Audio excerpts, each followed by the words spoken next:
en Camino with Kit Hogg. The word Dana has become all too familiar these past few weeks. Put Dana into Google Translate and it just repeats itself. Dana, D-A-N-A. For some reason, always spelt in capital letters. Mary, have you any idea what a Dana is? Hi, Kit.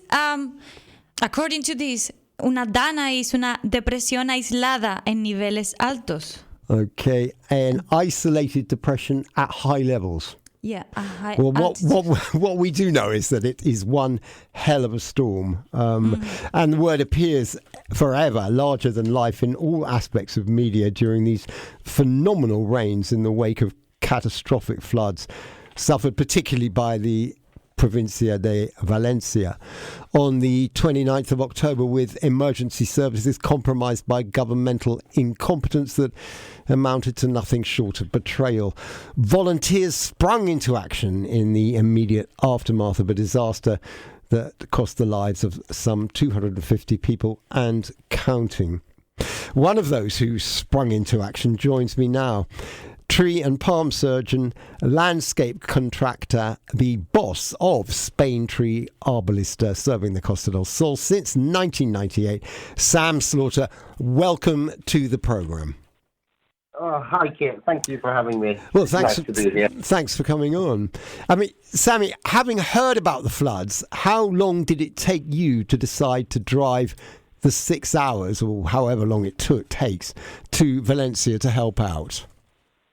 Well, we've been seeing it on and off during the news of, what was it, last week, the first week that it happened. It happened on a Tuesday, didn't it? And having a very busy schedule during the week, I didn't have much time to think about it. But then on the weekend, pre a motorbiking session on Sunday, I woke up very early from the adrenaline and excitement of going biking, and managed to dig myself into a hole of Spanish news and just saw all of these poor people and all of this destruction and couldn't stop watching it. And I just felt absolutely obliged to do whatever I could and to go up there and help out. I was just thinking, what could I take? My digger, water pumps, how could I do it? And I thought, well, we've got to do something. So I text one of our lead guys, one of the best guys that works for us, and said, it's an absolute disaster what's happened up there. We've got to do everything we can to go up and help, at least for a couple of days this week, and he was immediately up for it. So we basically worked as usual on the Monday and made a plan of how we were going to do it. Decided to leave Monday afternoon at about 5 o'clock and get there about midnight. Stay in the van and in a tent. Wow, you went up after work? We went after work, yeah. So it was a long drive up there, yeah. Fair play. So what was the team and the equipment you took? We took a load of chainsaws and some farming equipment, and I took two guys from up at the village up in Justin with me, one of the foremen for the team, and his father, who's a very good guy. I think he worked for a year originally with the business. But what he did, I know he did for 5 years. So, and we just intended to go up and do whatever we could. We went and got loads of donations of tools and equipment and food and water and everything from several lists that we'd seen of requested lists that people needed. Supplies that needed taking up. Sorry, so did you do that on the Monday before you drove up? Yeah, we did this on the Monday. Yeah. We spent all the Monday. Yes, during the work day, I was planning and organising when everyone else worked, really. And then we basically filled the van with as many supplies as we could fit in it, and the trailer, which we took up as well. And did the long drive up there, basically. Okay, but before you went, Sammy, were you in contact with any of the emergency rescue authorities, like Protección Civil or the like? No, there was lots of this, like, you can't get access, you can't do this, you can't do that, you can't do that. And we just thought, well, if it took the authorities that long to get in there and help, and everyone's complaining about them, why should we listen to that? We're just going to go up there, and I'm sure we're going to find people that want help. So that's kind of what we figured. Why should we listen to that now? Okay. So let's hear the story. You got up there at midnight, and presumably... Yeah, we got there midnight, but we stayed just out of the city because we didn't want to go in and get too involved in that, and we needed to rest. Obviously, there was not a lot we could do at that time. Okay. So we managed to... We found just a quiet polygono and parked up on an empty parcella, set a tent and stayed there, basically. There was a bar nearby, so we got some hot dinner and stuff like that. And then we headed in the morning, and the drive in the morning was basically everything destroyed, the roads covered in mud, all of the barriers tipped over, half of the big trenches on the side, orange groves that had just been completely... Right. Was this to the south of... Was this to the south of Valencia? Yeah, just south of Valencia. Yeah, the big polygono there. Yeah. Yeah, there's a massive polygono, huge one. We stayed on the one that's on the hill, and then as soon as we dropped down, basically, there's a huge polygono that's all in the flat area. And that whole area got destroyed, basically. There's all the brand new garages, Mercedes, Volkswagen, Fiat, Cooper, Flexi car, everything like that, completely destroyed, and all the other businesses along with it. But the cars in these places are floating up to the ceilings. You can see they're on top of each other. Brand new Mercedes up to the roof and stuff. Right. And it was just devastating to see. For me, what hurt a lot was the small businesses, because you just know how much that is going to cost. They're out. Their bills haven't stopped. They've got no stock. They've got no income, and they've got to replace everything and get going as soon as possible, and hope that they can get some money back later. Sure. Which is a painful situation. If you haven't got a big pot, sometimes you just have to give up. Yeah, and as a businessman, you obviously empathise with that big time. Yeah. Were you in any residential areas? Yes. So this was our way in, basically, in the morning. So we had all our supplies in the van, and we intended to take it into a residential area and then help residential people. But on the way in there, we saw the destruction of the businesses. And as we were going in, there's just convoy after convoy of sirens of different vehicles and military, bomberos, policia, nacionales, guardia, and then trains like grewers and pickup trucks and stuff like that are going in with the convoy. And we got basically just up to a bridge that crossed over into a residential area, and there was a police control there, and we just pulled up, and he looked like he was turning everyone away, and we're like, oh, here we go. And then we stopped and spoke to them and said, we've got a load of supplies, and we're here to volunteer. Can we go in and distribute all of this stuff, and then we'll, put the vehicle wherever and just start helping. And the guy said, if you're here to help, on you go. And good. That's a relief. Actually, what were the supplies you took? Loads of toilet roll, cleaning products, food, canned food, bread, brushes, shovels, mops. Right. The list goes on. The van was full to the top on the way there.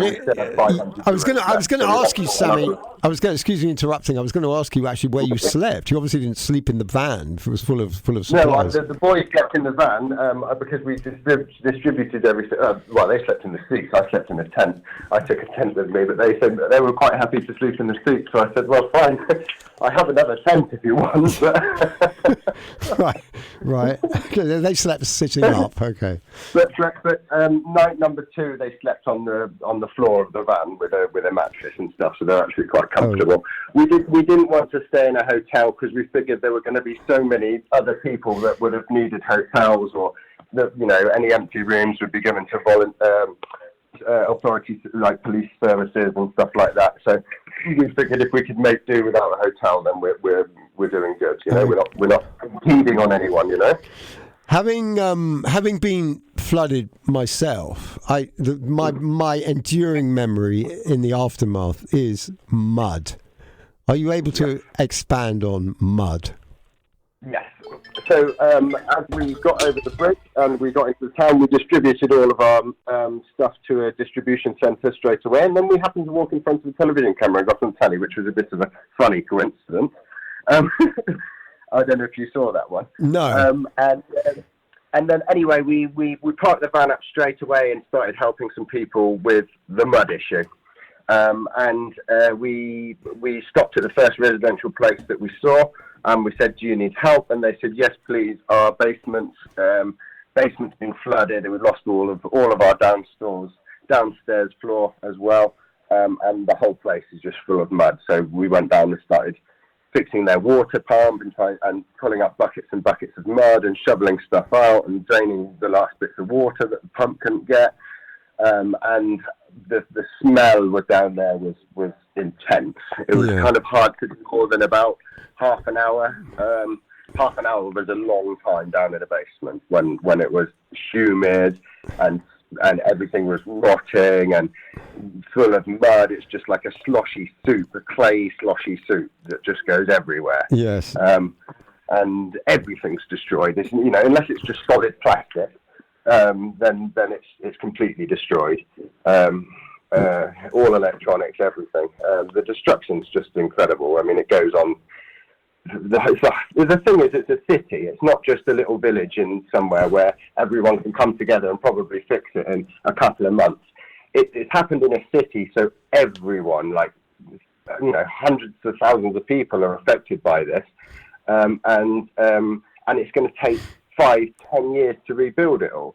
Sure. It's a huge scale of the operation is massive, So the infrastructure, for example, electricity, was there power?